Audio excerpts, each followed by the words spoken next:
Assalamualaikum warahmatullahi wabarakatuh.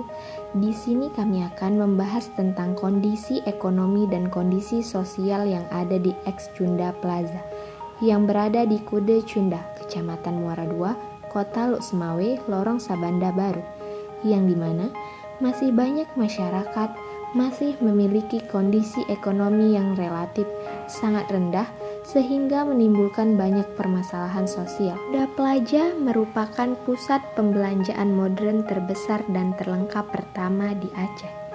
Langit-langit kemerahan di belahan barat dan timur, suasana di malam hari kota pun tampak hingar-bingar deru mesin becak motor jadul.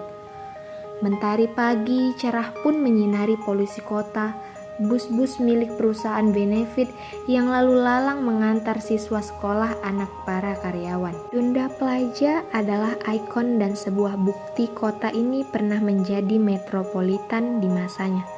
Pusat pembelanjaan modern yang bahkan di ibu kota Aceh saja belum ada waktu itu. Selain pusat pembelanjaan di sana juga tersedia area bermain, hingga teater sekelas bioskop. Namun itu dulu, 21 tahun yang lalu, semenjak jatuhnya Orde Baru dan awal mula era reformasi menggema, demonstrasi terjadi di mana-mana, tak terkecuali di Luk Semawe. Penjarahan massa mulai merambah ke berbagai pertokoan milik warga Tionghoa. Cunda Plaza salah satu tak luput dari aksi tersebut waktu itu. Setelah terjadinya kerusuhan, penjarahan, dan pengerusakan, Cunda Plaza tutup total. Hingga saat ini, tak ada informasi jelas sebab musabab apa yang membuat pemilik dan pengelola plaza pertama di Aceh itu memilih mengosongkan gedung berlantai 4 itu.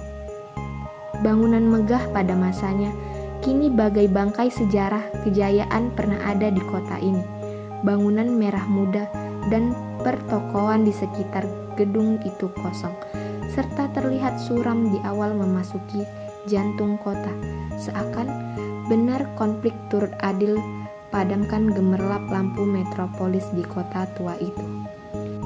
Di Ex Cunda Plaza terdapat 4 lorong. Salah satunya kami mengambil lorong Sabanda Baru yang memiliki 15 kartu keluarga pada lorong Sabanda Baru yang sudah kami survei mengarah kepada faktor ekonomi dan sosial. Pengangguran masih menjadi sebuah permasalahan di berbagai negara berkembang, salah satunya negara Indonesia.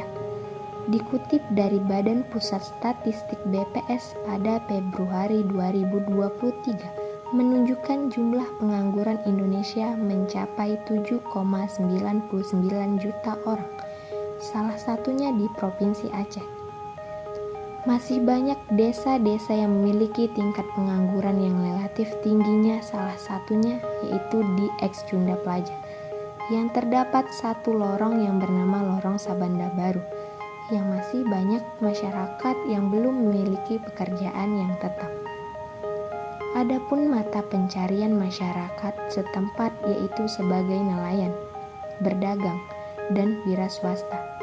Selain tingkat pengangguran yang tinggi di lorong tersebut juga mengalami tingkat kemiskinan yang sangat tinggi baik dari segi ekonomi, sosial, dan sumber daya. Pendidikan merupakan salah satu aspek utama memajukan kualitas suatu bangsa. Setiap warga negara berhak memperoleh pendidikan yang layak. Sebagaimana salah satu tujuan negara Indonesia yaitu mencerdaskan kehidupan bangsa. Maka sudah seharusnya pemerintah dapat memberikan pendidikan yang layak kepada setiap warga negaranya, baik itu masyarakat perkotaan maupun daerah perdesaan. Namun, pada kenyataannya masih banyak kasus kesenjangan pendidikan yang terjadi di perkotaan maupun perdesaan.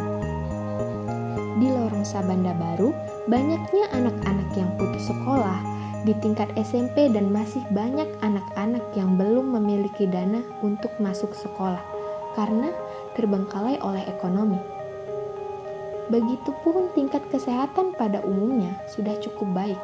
Hal ini tentunya berkat tingginya kesadaran masyarakat akan arti pentingnya menjaga kesehatan dan kebersihan lingkungan. Di lorong Sabanda Baru yang dimana masyarakat setempat menjaga kebersihan lingkungan guna untuk kesehatan penduduknya.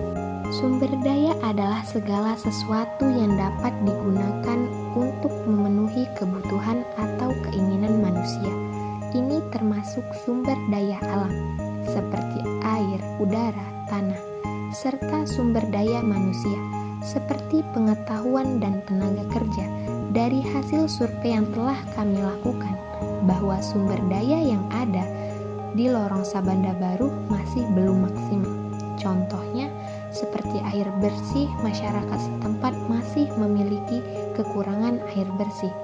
Jika masyarakat ingin mempunyai air bersih, maka setiap kepala keluarga harus mengeluarkan biaya terlebih dahulu, yaitu sebesar 15.000 per 3 hari.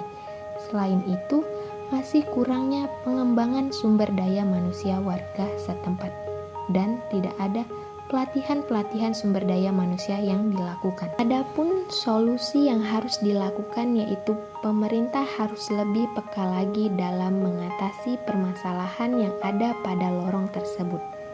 Karena masih banyak bantuan-bantuan yang telah diberikan tetapi tidak merata dan tepat sasaran kepada masyarakat setempat.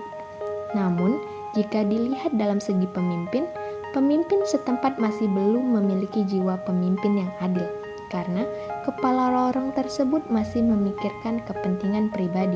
Maka dari itu, pemerintah harus lebih peka lagi untuk mengatasi permasalahan ekonomi dan sosial di lorong Sabanda Baru.